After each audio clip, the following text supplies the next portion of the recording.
அனைவருக்கும் வணக்கம். நாம் இப்போ பாக்கியலட்சுமி சீரியலில் என்னெல்லாம் சுவாரஸ்யமான விஷயங்கள் நடக்குதுன்னு பார்க்கலாம் வாங்க.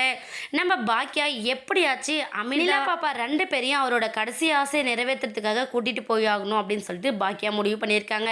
சரி, இந்த விஷயமா நம்ம அமிர்தாக்கிட்டேயே எழில்கிட்டேயே பேசலாம். அவங்க 2 பேரும் என்ன முடிவு டிசைட் பண்ணுறாங்களோ அதுக்கப்புறம் வேறு விஷயத்த நம்ம பிளான் பண்ணிக்கலாம் அப்படின்னு சொல்லிட்டு நம்ம பாக்கியா போய் எழில் அமிர்தா 2 பேருக்கிட்டே பேசுகிறாங்க. அமிர்தா, அப்பா ரொம்ப கஷ்டமாக இருக்காராம். இன்றைக்கா நாளைக்குன்னு ரொம்ப வருத்தப்பட்டு பேசினாங்க. அம்மா உன்னை பார்க்கணும் அப்படிங்கிறத அவரோட கடைசி ஆசையாக சொன்னார் அப்படின்னு சொல்லிட்டு நம்ம பாக்கியா கிட்ட சொல்கிறாங்க. இதை கேட்டதுமே எழிலும் அமிர்தாவும் ரொம்ப ஷாக் ஆயிடுறாங்க. என்னம்மா சொல்கிறீங்க? அப்பா அவ்வளோ சீரியஸாக இருக்காரா? என்னாச்சு ஏதாச்சு அப்படிங்கிற மாதிரி ஃபஸ்ட்டு படபடன்னு கேட்டாலும் உடனே நம்ம அமிர்தா யோசிக்க செய்கிறாங்க. ஏற்கனவே அவங்களாலேயும் அவங்க குடும்பத்தாலேயும் இந்த குடும்பத்தை நான் ரொம்ப அவமானப்படுத்திட்டேன், அசிங்கப்படுத்திட்டேன். இதுக்கப்புறமும் அந்த மாதிரி தப்பு பண்ணக்கூடாது. ஏன்னா அவங்க பண்ண தப்பால் இந்த வீட்டில் தாத்தா பாட்டிலேருந்து எல்லாரும் மனசொடைஞ்சு போயிருக்கிறாங்க. என்னால் திரும்ப அந்த மாதிரி ஒரு பிரச்சனை இவங்களுக்கு கொடுக்க முடியாதுமா, அதனால் கண்டிப்பாக நான் வரல அப்படின்னு சொல்லிட்டு நம்ம அமிர்தா சொல்லிடுறாங்க. உடனே இதையெல்லாம் பார்த்துட்டு இருக்கிற எழில் என்ன பண்ணனா, அமிர்தா நான் சொல்கிறத புரிஞ்சுக்கோ, நம்ம கணேஷ்காக போகணுன்னு நினைக்கல. ஏன்னா அப்பா நமக்காக நிறைய உதவி பண்ணியிருக்காரு, உன்னை அவர் பொண்ணு மாதிரிலாம் பார்த்துருக்காரு. அப்படிங்கிற பட்சத்தில் அவரோட கடைசி ஆசையை நம்ம நிறைவேற்றலை அப்படின்னா ரொம்ப பெரிய தப்பாயிடும்.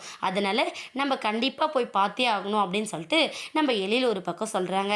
உடனே என்ன பண்ணுறாங்கன்னா, சரிங்க எழில், நீங்கள் சொன்னீங்க அப்படிங்கிறதுக்காக கண்டிப்பாக நான் போய் பார்க்குறேன் அப்படின்னு சொல்லிட்டு நம்ம அமிர்தாவும் சொல்லிடுறாங்க. ஆனால் சொன்னது மட்டும் இல்லாமல் நம்ம எழில் என்ன பண்ணுறேன்னா, அமிர்தா நீயும் அம்மா குழந்தைங்க மட்டும் போய் பார்த்துட்டு வாங்க, ஆனால் நான் வரல, எனக்கு வேற ஒரு வேலை இருக்குது அப்படிங்கிற மாதிரி சொல்லி நம்ம எழில் எஸ்கேப் ஆயிடுறாரு. எஸ்கேப் ஆகணும் அப்படிங்கிறது அவரோட மோட்டிவ் கிடையாது. ஏன்னா கணேஷ் இருந்தான் அப்படின்னா தேவையில்லாத பிரச்சனை அவங்களுக்குள்ள, அதனால நம்ம எழில் மாட்டான் அப்படின்னு சொல்லிட்டாங்க. ஒரு வழியாக இந்த விஷயத்தை வீட்டில் இருக்கிறவங்களுக்கு தெரியாமல் பண்ணணும். வீட்டில் இருக்கிற தாத்தா பாட்டிக்கு தெரிஞ்சது அப்படின்னா அவங்க சும்மா இருக்க மாட்டாங்க. ஏற்கனவே கணேஷ் விஷயத்தில் செலியன் விஷயத்தில் ரொம்ப மனசுடைஞ்சு போயிருக்காங்க. போதாத குறைக்கு இந்த விஷயத்த நம்ம சொல்லிட்டு போனோம் அப்படின்னா கணேஷ் பண்ண கேவலமான வேலையால் நம்மளை அனுப்ப மாட்டாங்க அப்படிங்கிற முடிவு எடுத்துட்டாரு நம்ம எழில். அதனால் பாக்கியாவையும் அமிர்தா நிலா பாப்பாவையும் மட்டும் அனுப்பி வைக்கிறாங்க. போன இடத்துல கூடி சீக்கிரம் அவருக்கு எந்த பிரச்சனையும் இல்லாமல் நல்லபடியாக திரும்பி வந்துடணும் அப்படிங்கிற மாதிரி ஒரு மன எண்ணத்தோடு தான் இவங்க கிளம்பி போய்கிட்டு இருக்காங்க.